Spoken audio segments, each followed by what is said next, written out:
For licensing reasons, we may not want to say the name. Between a couple ferns. We're just going to go down the line. I want you guys to introduce yourself, and we'll get into some questions and things like that.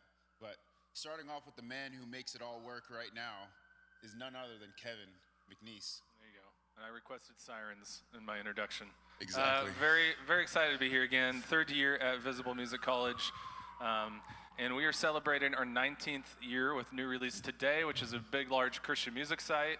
And we report on what's new in Christian music. And then this is our annual awards celebration hosted at Visible Music College. So it's like, I love this place. It's awesome. That's awesome. That's awesome.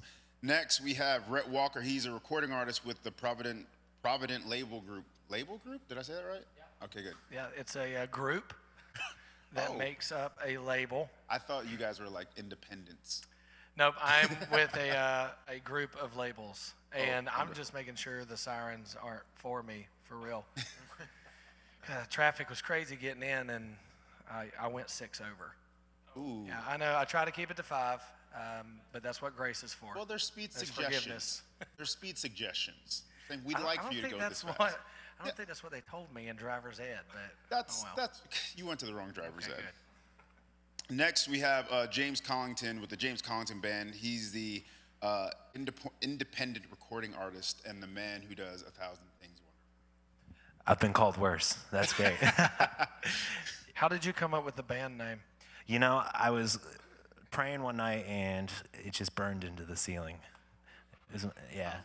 Wow. Yeah. So based out of Sacramento, and it's good to be here. Thanks to Kevin for having me. He is the man, the myth, the legend, and I didn't think he was real, and I showed up. That's why I'm here. So we're gonna celebrate his realness tonight by playing some music. There you go. Last but certainly not the least is Rhyan LaMarr. He is the president of Red Gorilla Entertainment, movie and media company, and he's an independent recording artist. Where are you from? Where do you hail from? Look at me, like I'm about to perform. Chicago. Out of Chicago. So good to have you guys. So good to have each and every one of you. We're just going to shoot some questions, and you guys just answer them as truthfully or as truthfully as you want them to be, and then we're just going to go through it. This is not like a dating section either, where it's just like, Bachelor number 4. It says right here that you like long walks on the beach. We did have Crystal from Visible up here, and she had to go do all the things representing the female. So I'm sorry, we're a little male heavy right now. Yeah. All right. We'll get questions from Crystal. There you go. Let's start with Rhyan. How are you merging film and music together? What does that look like? What has that process been like? You know, it's actually been kind of easy. The Lord just kind of gifted myself and my business partner with just being an artist. So sometimes I express myself through music. Other times I want to express it through story. And then, you know, when you do film, you're able to literally mesh both. So every movie that we do, I look at it as a new soundtrack to somebody's life who's watching the film. So your films, how long, what's that process like? What's the team like? Is there an aspect of film that when you got into it where you're like, I didn't expect that to be doing this? Well, if you haven't noticed, I'm black, so I don't know if anybody noticed What? that. Yes. And so when I got into Hollywood in 2005, being a Christian, as well as being African American, it was like 2 double negatives against you. And the stories I wanted to tell from a Christian aspect were a little bit too gritty, too real. And then they wanted to throw me in the urban section all the time. And I was just like, but I'm not doing an urban movie. I'm not understanding what. So there was a lot of adversity within that. However, that is what kind of fueled us to think outside the box and to reach and serve communities that were not being represented on screen and in music. So that's kind of how we went full circle with where we are today. That's awesome. That's awesome. I know we have some students in here who are pursuing things as far as film and music, and they're doing all of it. And I mean, some of our own production team in the back, those guys do all of it, and girls. See what I did there? They do all of it. So thank you for sharing your experience. Rhett, what does writing look like for you? Do you co-write? Are you always writing? What does writing look like for you? Yeah, that's a good question. Man, I'm kind of always writing, really.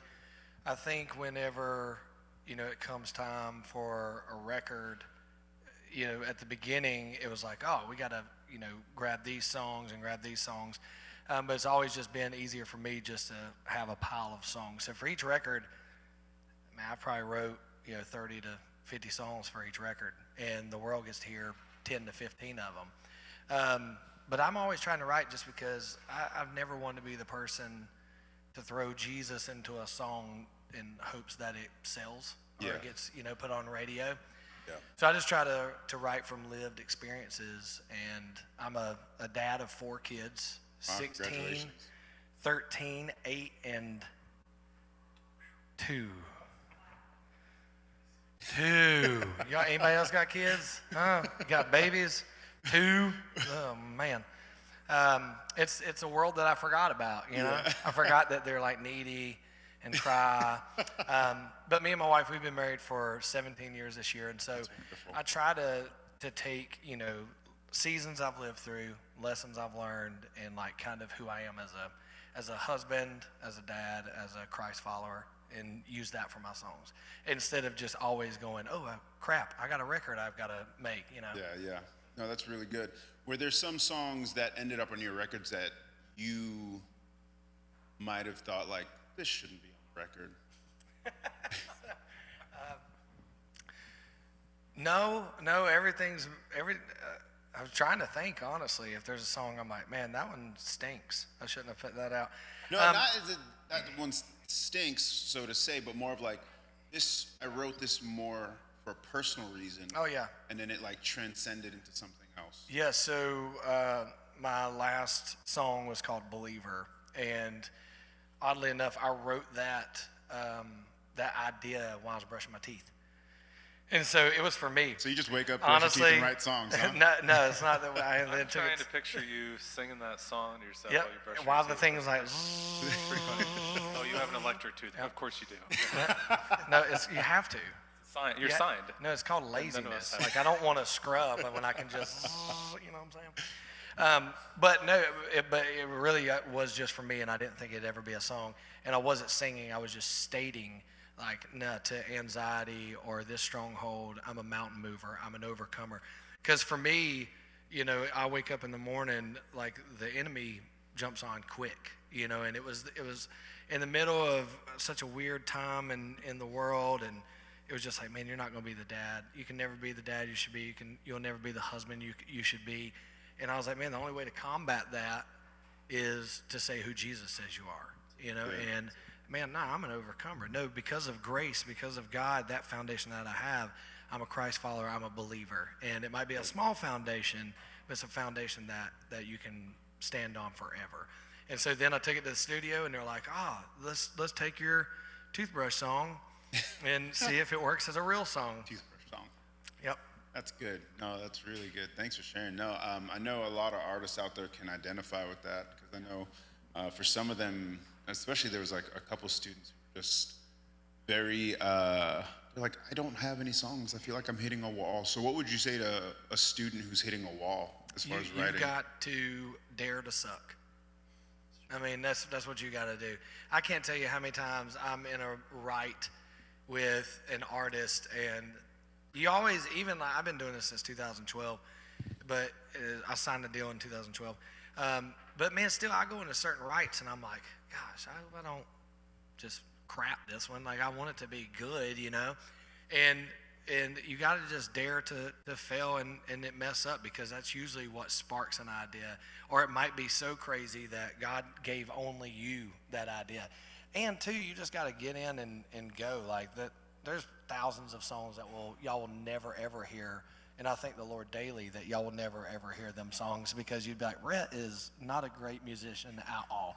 But you got to do that. You got to, kind of get in the garage and be horrible for a while, and then you'll start to kind of figure out, you.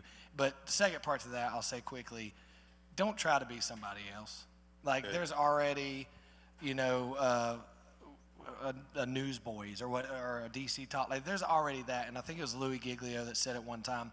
He said, you got to picture the world as like one big circle of people, and anytime you step out of your spot to copy someone else's, there's a gap in the universe. And the way God lined it up, like, you can have dreams and aspirations, but use your soul and your heart and what God gave you, not someone else's. That's really good. That's really, really good. Thanks for sharing that. Yeah, man. James.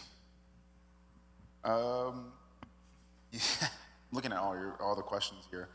So, as an independent artist, what are some things that you've had to overcome, and things that you've had to work around, or things that you had to like push towards when it seemed like everything wasn't going the way you wanted it to go?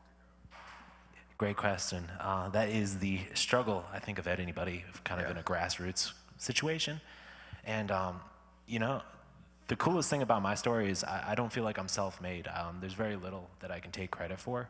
And I think it starts just with hearing from Jesus and having a relationship with him, and he brings the rest. And for me, it was just that. When I came to Christ, I cut my hair, I got rid of all my CDs, and I thought I had to give up music, put on a tie, and go to Bible school to become a pastor. And I do that. Don't do that. No, not at all, not at all. I'm just kidding. I mean, that could be for you,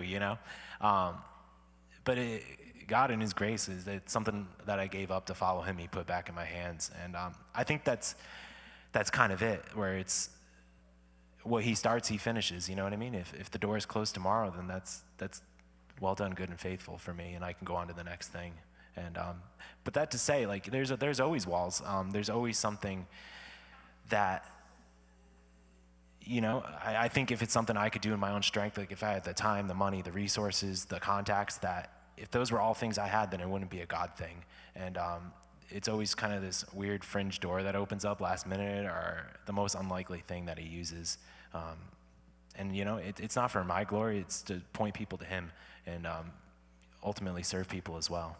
That's so good. I heard Mark Batterson once say to work like it all depends on you, but pray like it's all on God.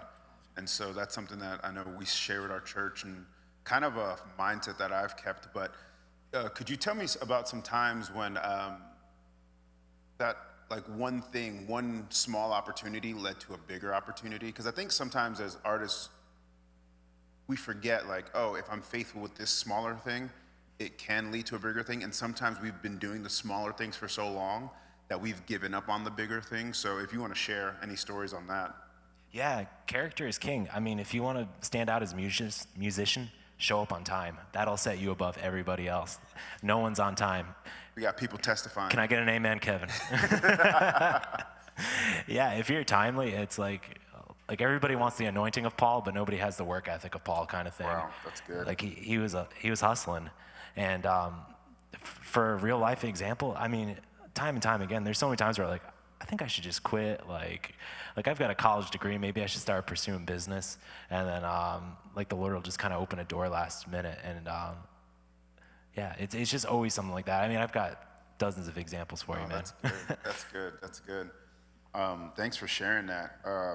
To pivot a little bit, Kevin, working with NewRelease today and doing this, what are some ways that you can share with some students on how to market themselves? So let's say they come to you and they're like, I've got $0, but I have Drive, and I've got an Instagram, and I've got a Tickety Talk, and I've got all those social media platforms. What can I do to kind of set myself in front? Yeah, I'm old, so I refuse to learn Tickety Talk. I refuse. I'm done learning. I'm done learning social media channels. I'm done. But no, I think I have those conversations every day, and one of the things we're really passionate about is good music, and so it's got to start there. You're not going to break through the wall if that song is not there, because it always starts there, and then it will always come back there. The thing that I don't think a lot of artists maybe understand is all the stuff in the middle. Like from the start to the finish, there's a whole bunch of stuff in the middle that we can play with and use and talk about, especially in Christian music, is different than any other genre of music, because there is heart and feeling and story and passion and just that God foundation that goes way beyond a 3-minute song. And as much that you can pull out of that is better. And none of that costs money, because that's your story, that's your journey, that's your passion with God. Like Rhett was just talking about, Father, and I like this is who I am, that I can't necessarily put into a lyric, but this is what's going to get you to know about me, to care about me, and invest in me as an artist as my journey continues. And so, anything that you can produce outside of your song is a bonus. So whether that's devotionals, whether that's writing an interview, going to media sites and saying, hey, I don't need you to lift a finger, I've got this, send me 5 questions, I'll answer it. I'll spend the time answering it. Make it easy on people to cover you. Have all the basics done, a press release, a quality image, have all that together and ready to shoot out. And then it's just hustling and making connections, and I think James was right on. Approach this as, how can I serve others with my ministry? If you're looking for everybody to serve you and cover you and promote you and add you to the playlist, I feel like you will be served so much more if you go, how can I help NewRelease today's playlist, and how can I help NewRelease, do this and that, and do that with a whole bunch of different partners. I guarantee you'll get some emails back. So good. That's really good. This is a question open to all of you guys. We're going to talk a little bit about 2020. I know. What are some challenges that you had in 2020, and what are some things that you learned in 2020 that inspired you to change what you do for 2021? I know that's a loaded question. Is that for me? That's for everyone. You guys can just answer as you see fit. I'll just go quick. I was an absolute basket case. I found very quickly how shallow my foundation is, and I had to really take that to God dozens of times over. I did that, and God's faithful, and He returned, and He taught me a lot about how little I have together, But it was a roller coaster for me emotionally. I'm a very social person, and so that was very challenging to me. But I learned what I was really truly putting my faith and comfort in. Yeah. And when all that was kind of taken away, I hated what I saw, and I had to take that to God, and I had to apologize and be honest and vulnerable and deal with it. And man, He's so faithful though. Yeah. Just to bring back community and to be okay with my disaster. So good. Who else? I'll go in line next. I just told him also, if this chair makes a sound, it is not a toot. It is the chair. Right. Call it a toot? Listen, a toot. No one knew, and then you just I outed told you yourself. I got a 2-year-old. No, earlier was a toot, but that was just the chair. Right. Now, I'll say this. That's what that was. I'll say, the proof's in the pudding, man. Like, do we do this, like you were saying, even like, the Christian genre is different than any other because of the background of it. Do we do this because, like, we just love playing music, or do we do this because we want to spread the gospel? And I think we've seen a lot of that in 2020 of, like, there were certain artists that just really stepped up and helped with small businesses and families, and then trying to figure out ways and different ways to share the gospel and putting the work in of, all right, we're going to go into this parking lot, and we're going to figure this out. And two, also for me personally, I was kind of like you at first. We did one night of tour, and then management called, and they're like, it's canceled. And I was like, what do you mean it's canceled? So I did the whole roller coaster of like, what? This is horrible. But then when I kind of really sat down with it, I was like, man, I don't want to look back at 2020 with the I wish I would haves. Because as a believer, I have all the time in the world right now to dive into Scripture. Everybody's like, man, I would love to do this, read this book, but I ain't got time. You got time. Right. You got all the time. And then for, like, my wife, I got all the time to date my wife. And if I need a restaurant or a movie theater to make that happen, I need to really check in on my marriage. And so it was, all right, well, let's go out to the back porch, and hang out. And then I had all the time in the world to play the games with my kids. Like, nobody's got excuses. So I realized I have the time to dive into Scripture, take my wife and play with my kids, and not look back with I wish I would haves. Yeah. And I'm taking that into 21 and going, all right, when as touring's starting to come back and that, like, I don't want to run so fast that I look up and we're 5 years down the road, you know? That's I good. want to live in the moment. That's really good. Thanks for sharing that. I think sometimes we get a perspective with people who are in you guys' caliber and what you guys do, like, you guys are real people. And you also have to take care of your marriage and check in on yourself. I think we think sometimes we get the perspective that someone else is going to do it for them. No, that's you work. Yeah. No, that's you work. Same question. Yeah. Oh, go ahead. No, go for it. I thought we were going on the line. I'm Yeah, go sorry. ahead. No, go ahead. Yeah, for me, I had a lot of time, and you have these projects, you're like, I'll do that when I get a chance. So we got like 4 years of those projects that were done in about 24 hours. And after that, it's like, now what? So, my great task was finding a Nintendo Switch, and it's not easy to do. That's like toilet paper in a pandemic. Yeah. And Or so like water. I when there achieved isn't one any. from Target. It was awesome. But man, it's hard for me to tell people this, but my wife and I were so blessed during 2020 and even into 2021. And again, it's not something I can take credit for, but it was kind of an affirmation and a pat on the back, because like when you walk in the vision of God, the provision always follows, and you can't get that out of order. Everybody wants the provision without the vision. And for us, I feel like we leveled up in so many ways. Like, we moved cross country. Like, who does that in a pandemic? Wow, where'd you move to? Sacramento, From? Rhode Island. Big, beautiful. Who does that? Right. Yeah, exactly. It's not part of New York. I know half the people here don't realize Thank it's you. a state. It's one of the first colonies. It's we have clam chowder. It's Yeah, put respect on Rhode Island's name. Tired of it not Do you having guys any. have like a gang sign you throw up from Rhode Island? I don't want you guys to get pulled off Facebook, so I won't do good. that live. Thank you. You're so thoughtful. Same.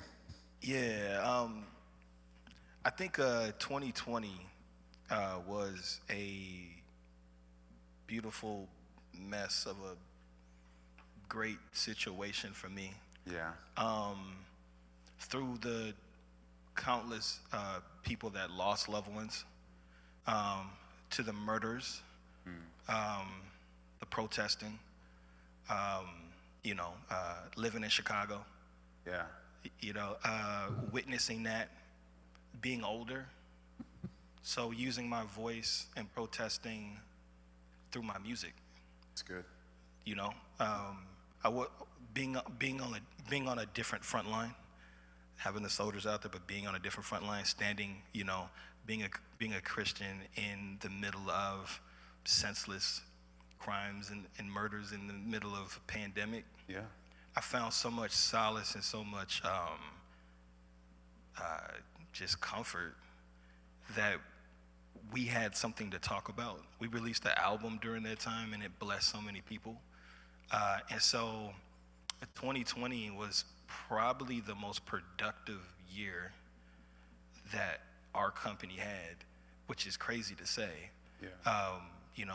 The Lord showed up in so many ways, and I believe used people like us in different ways to be an example of how much we're not in control. Yeah. That's good. And so I know we were joking about it earlier before taping, but I mean, this is gonna sound weird, but 2020 was a blessing in so many ways if you really pay attention to what happened in 2020. Yeah. That's really good. I want to hit on something that's really popular today. How did 2020 impact you as a Christian artist? Like, you were talking about that, because I think for a lot of 2020, a lot of us were told to choose a side, right? You might have lost followers, you might have lost or gotten into arguments. How has that changed you as an artist now in 2021, now that you're conscious of the things that are going on around you? Like, what does writing look like, or what does inspiration look like? Yeah, I think for the Christian industry, it's really easy to go on autopilot. When I guess it would be I mean, it's the same as like a pop industry, anything like that. Like you've got your things we're writing about. Like we can grab a Bible and find any story and be like, hey, let's just write about this. It's easy to go in autopilot. It's hard to step up as a Christ follower, as a man or woman of Christ, and go, no, I want to talk about things I see. And it's going to frustrate some people. It's going to make some people feel seen. And it's going to, at the end of the day, I hope, rally believers together to try to make this world a better place. So for me, as an artist in the Christian industry, like I chose to be a guy that brings unity. And I want to point to joy. I want to point to peace. I want to point to happiness. And the kind that I'm pointing to that sustains you only comes from Jesus. And so for me to point to those things instead of just kind of a cookie cutter, like here's a Christ following song and we don't have to talk about stuff that's hard to talk about. I think we're past those days. It's time to be Christ followers and spread love. It's good. It's really good. Same question for everyone if you want to answer it. I feel like just having a platform that comes with a responsibility, and if there's anything you learn in marriage, and if there's people watching and you want to be married, you will learn this. There's something they teach you in counseling. It's, do you want to be right or do you want to be happy? And for me, I kind of my heartbeat in this whole season of just divisiveness is I don't want to be right. How can I be righteous in this situation? How can I bring people together? Because everybody's so opinionated, and you know, Kevin, I know you, like, what good would it be if we used our platforms to tell, could we convince anybody of anything? Like, who read a status on Facebook and was like, that's right, my mind is changed. And it's just not productive. Like, do I want to be right or do I want to be righteous? And that was kind of my stance moving forward for 2021. And I love that. I feel like it confused some people. They're like, wait, why aren't you posting about this? And then, sorry. That's good. No, that's really good. Thanks. Thank you for that. I can 100% relate to that. You know, it gets to a point where you're like, all right, I'm not going to keep talking about that. You know, like, let's talk about something else. Let's talk about, you know, bringing people together, because it gets to a point where it just becomes autopilot. All the negativity just becomes autopilot. And you're like, I don't want to talk about that. You have people ask you, like, well, how come you haven't talked about this or this or this? I'm like, because if I don't have anything that's going to help the solution or that's going to bring people together, I'd rather not talk about it. I'd rather come up with a solution to bring unity, because if we want to be divisive and we want to be, you know, separated, it's easy. It's the country's already separated. So how can we, as followers, bring people together with our platforms? It's really good. It's really good. Yeah, I mean, as a media company with this 10,000-foot view of all these artists, it breaks my heart to see artists get beat up as much as they do. I mean, you guys wear a wrong T-shirt, you get beat up. If you don't talk about something, you get beat up. If you do talk about something, you get beat up. And I think there's just a reality of that is the environment we're in. And my best advice to an artist would be, ignore it. The more you get into the weeds, that's probably advice for any of us. The more you get into the weeds, the worse. But also understand that we, as a collective people, have a unique opportunity here to shift that conversation. And I don't think we're all taking the responsibility seriously enough, myself included, to inject hope and to understand that there's going to be a lot of times where we all just disagree. How do we have a healthy conversation into that? So maybe there's opportunity there to facilitate that healthy conversation outside of the song, outside of what it is, to show people, hey, we can talk about this in love and respect and still wind up at the end and disagree, but I'm not going to be an artist who is controversial and who's always stirring the pot. I'm going to be an artist of uniting, like you said. And if our community does that more, if our artistic community does that more, we can change a lot of the direction, I think. Absolutely. One last question, 30-second answers. To every young artist who's watching, what are the top 3 things you'd tell them as they begin their career? Like, one thing that you could be like, and we're going to start with Kevin, because he's so ready. Really? You had the ready face. You said, oh my gosh. That was not the ready face. You read that completely wrong. Yeah, I would say work hard. And we already heard that from James. I mean, don't be frustrated with no. We all hear no. I hear no all the time still. That's the worst anybody can ever say to you is no.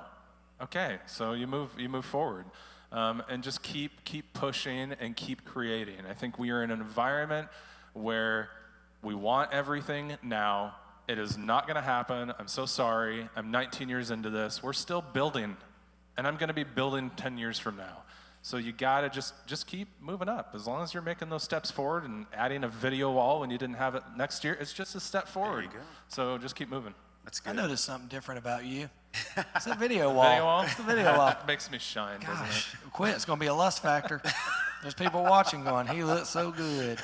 I'll, agree with Kevin on that. Like, working hard still pays off. If you put in the hours, it might be way down the road, but working hard still pays off. And I can't stress this enough. You got to be yourself. Like, I feel like God has given us this platform. It could be gone tomorrow. And if it's gone tomorrow, will you be able to be like what he said earlier? Like, all right, good job, my faithful servant. God, you gave me this season for this time, and it's gone now. Can you be happy with that? That's you can good. only be happy with that if you do what God put in your heart. And then 3, know when to shut your mouth. Like, you got to know when to not talk. And sometimes we want to sell this product, or we want to sell a song, or maybe I should email this person back because they didn't understand the heart behind that song. You don't want to talk to hear yourself talk. You got to know when to be quiet. Yeah. And that has been a thing that I've struggled with in the past, because I'm like, maybe I need to explain myself a little bit more, and I'll get this tour, or I'll get this radio spot. Yeah. Not just say what's on your heart and then shut up. That's good. That's good. James? I would say pray. You got to speak to God, and also listen is really important. Okay, pray. We all knew James. that was Live, one. laugh, love. We're gonna retake. James? No, really, it No, I'm starts just with kidding. prayer. Yeah, I would yeah. say next, listen. God's not going to co-sign anything he's not a part of. You can't ask him to bless what you've got going on. You can only be a part of what he's doing. And finally, you gotta swing the hammer. It's time to get to work. It's good. I like it. I got to follow that. Yeah. Good luck. Now, I would say from me, don't be afraid of a closed door, because there's always a back door. Hustle your butt off and learn to listen and surround yourself around people that are better than you, that can make you better when you're in the room. That's good. That's good. Guys, thank you guys so much for being here. Thank you for taking all. Yeah, right. Mic drop on all. But don't drop them, please. Please. We're going through stuff right now, like we're cleaning water. Please don't drop them. No, thank you guys for being here, each and every one of you. Thank you for sharing your time. We really appreciate it. Did all you guys appreciate it? Did you guys like it? Yes, no? All right, good. There you go. Well, for everyone who's watching, this is the end of our interview. Thank you so much for joining in. Thank you so much for watching. We'll see you when we see you. Just marvel at the video wall as we walk off. Have a good day. Bye.